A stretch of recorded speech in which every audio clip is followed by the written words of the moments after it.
Hello and welcome to Men at the Movies, the YouTube channel. My name is Paul McDonald and joining me is Britt and Sarah. And we did a podcast. We just finished it up talking about the Neverending Story, the movie from 1984. But there was some stuff that just didn't fit in that we wanted to play. And Sarah, really, I'm blaming Sarah for this. Why not? So, because one, Sarah actually knows all the words to the Neverending Story song, but they reference it, probably a little more heavy than reference it, but they talk about it in Stranger Things season 3, right? Yes. So Sarah, why is this song so much your jam? And then what do you love about the quote or the use of it in Stranger Things, which is a show that you also love? Well, I'm not so much sure if it's the song itself that, like, I'm in love with, other than the fact that it's just a total earworm, and once you get it in your head, you can't get it out. What does that mean? Oh, that's what earworm means. Yeah, you get it in your head, you can't get it out. So, you know, and also, you know, it's got that techno pop flair that was humongous in 1984, you know, so that was also why. But I just adore the way that it is used in Stranger Things because, spoilers, everybody, Stranger Things for season 3, which everyone should have caught up on by now, but in case you haven't, so the last episode of season 3, okay, the world is pretty much ending, okay, there's huge monsters coming after everybody. The Russians are attacking, getting ready to blow stuff up. You know, it's just like everybody is going to die, basically. And so, you know, Dustin's on the radio trying to get his girlfriend on so he can get, an equation called Planck's constant. That's the code that will disarm a nuclear weapon and, you know, cause all the monsters to die. And all he needs is this number. And his girlfriend's like, well, I'm not going to give it to you until you sing me our song. which okay, but like everything is so like built up and there's so much tension and you just don't know what's gonna happen and stuff. And when I still remember the first time I watched that episode, I got so excited I like sat up and started just being like, yes, this is awesome. Because I was just totally not expecting them to use that song. And you know, and then they start singing it, and it's just, like I said, the world is ending, and then it's just like, oh, young love! You know, it's just so cute! And you've got that shot of Steve and the rest of the group in the car being chased by the Mind Flayer. I can't remember which big bad it is. And up until then, they don't even know that Suzie is real. They don't even know that Dustin's girlfriend is real. They think Dustin is, yeah.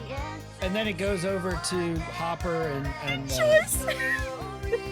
they're just like, seriously, we're trusting the fate of the world to these morons. Joyce is literally banging her head against a wall, like, what is happening right now? Planck's constant is 6.6260700. And Dustin and Suzie are just going with it. It's so beautiful and perfect. I love it so much. So the best part of that is that they do the harmonies. Yes, like these are like what, like middle school kids, and they're doing harmonies as one does on the radio as they're discussing Planck's constant. Oh, come on, know they had all summer at camp to practice this together. It's fantastic. Well, and it was such a great. It's one of the geniuses of the show Stranger Things is that they put those little, you know, nostalgic things in there that just fit perfectly. Like if you were into Dungeons and Dragons and all the stuff that those kids were into, then you probably did know that song by heart, or at least he would have, you know. And it is a great song, man. Well, what's funny is apparently they were originally supposed to sing like the Ent mournful song from The Lord of the Rings. Really? Wow. Yeah, I'm really but then glad they said that they realized instead. that the Rings of Power were coming up, so they're like, let's try for something maybe recognizable. That's so funny. Well, I mean, like the Duffer Yeah. Brothers, like especially with music, have just like really nailed it a lot. You know, I mean, Yep. obviously, Kate Bush is now making millions from a song that she wrote Right. 35 years ago, you know, and stuff. And then, you know, using the Neverending Story theme song here, and then even season 2, when they did the trailer for season 2, they used parts of the Thriller song, which fit perfectly. You know, it's just like, man, they just nail it. It's great. Yep. Agreed. So just looking at this scene for a minute, here it is. You're at the climax of not just the episode, but really the season 3, right? Everything, the truth has been revealed. They're running. They're trying to get into the Russian lab. They're running from the mind flayer. And here it is. They take a minute in the middle of the battle to celebrate their love, as it were, with, you know, and this, because the setting for Stranger Things is in the 80s. So Neverending Story would have been a big adventure, especially for this group of kids. Yep. So why is that important to take a minute to, as Suzie says, you've been gone for a week. You can make it up to me now. Why is it important that that whole idea about make it up to me now? Because I think it's important to take a hold of those moments, first of all, because I mean, you put things off and sometimes they never get done, you know, and stuff. You know, you lose people, you miss the moment, you know, it doesn't happen. So yeah, sometimes you have to grasp the moment and take advantage of it while it's there before you miss the opportunity.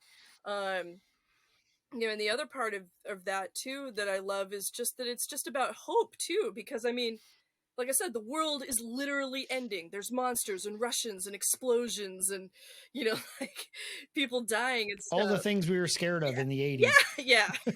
Cold War fears. Yeah. But yeah, I mean, and this song just reminds you that there's hope and there's love and, you know, like that they're not dead yet, you know, that they're still alive and they're, you know, I know it's kitschy and it's cute, you know, and they're like 13 and stuff like that, but they love each other and they're taking a minute out to celebrate that, you know, and to show love to each other and stuff. I just, it just made me stand up and cheer. Yeah, I just thought it was great. It did. Well, and they probably even beat it with Master of Puppets in the next season. That was pretty sick. I mean, they know the moment and then they just dive into it, and that's just a song. That's a sign of good writing, that you understand the moment and you just write into the moment, and then you throw in. It seems like it's out of left field, but it's not. It's just, it totally fits the moment, like you're saying, with both the characters and the moment of what's happening, and yeah, it's great. I have to say, this is probably my favorite scene in the entire series so far. And the scene in season 4 where Max goes up against Vecna and the whole Kate Bush song comes in, that's a super powerful scene. It actually brought me to tears the first time I watched it. And I actually wrote a blog post on it. It's on my blog because it affected me so strongly. And the only reason I like this one better is because it's not as intense, you know, and stuff. It's, you know, a little bit more hopeful and lighter and stuff. Again, this is on that, I think it's actually on that same playlist that I have that clip from the Neverending Story. It's just like days when I'm like in a mood and I need to feel inspired, I just watch this and it just makes me smile and I'm just like, oh, that's so great, you know. So yeah. So you can find Sarah's blog at forgedinfilm.org, and you can see our podcast where we talk about the Neverending Story. Not as many Stranger Things, sorry, but it's all about the Neverending Story. If you're a fan of that movie from the 80s, go check that out. On Spotify, Apple Pods, wherever you get your podcasts. All the links are below. Like us, subscribe us, share it. You know, if you think this was fun and it made you laugh, then our mission is accomplished. So hope you enjoyed it, and I hope you join us next time on Men at the Movies, the YouTube channel.